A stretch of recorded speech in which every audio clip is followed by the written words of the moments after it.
যে বাঁশের সাঁকো দেখতে পাচ্ছেন, এটা আমাদের নোয়াখালীর ভাষায় বলে হাপা।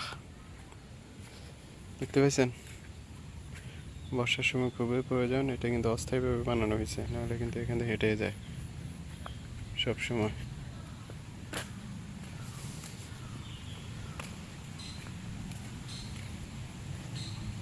Pack pack pack pack pack pack pack pack pack pack pack pack. আমি কিন্তু ছোটবেলায় চীনা হাঁসকে খুব ভয় পেতাম আর কি। এখন অবশ্য পাই না তো। এ হচ্ছে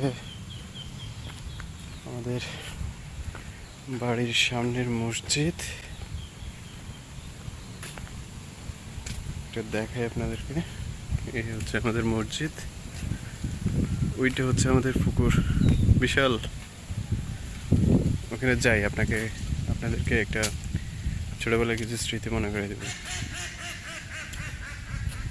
ওই যে দেখতে পাচ্ছেন, বর্ষার মৌসুমে এরকম অস্থায়ী সাঁকো তৈরি করা হয়, নোয়াখালীর ভাষায় হাঁপা।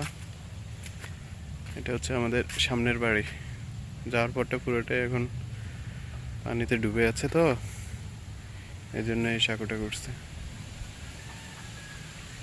দেখছেন কত সুন্দর দৃশ্য এখানে। এটা হচ্ছে আমার নিজ বাড়ি। যদিও ছোটবেলা থেকে আমরা এখানে ছিলাম না, আমরা চট্টগ্রামে ছিলাম বেশিরভাগ। আসতাম প্রতি বছরই, বছরে 2 বছরে একবার আসতাম, থেকে যেতাম আর কি। এই মসজিদটা স্থাপত্য শুরু হয়েছে 7 সালেই তৈরি হয়েছে।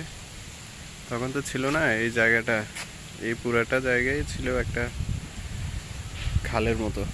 খালটা ভরাট করে তারপরেই এই মসজিদটা নির্মাণ করা হয়েছিল।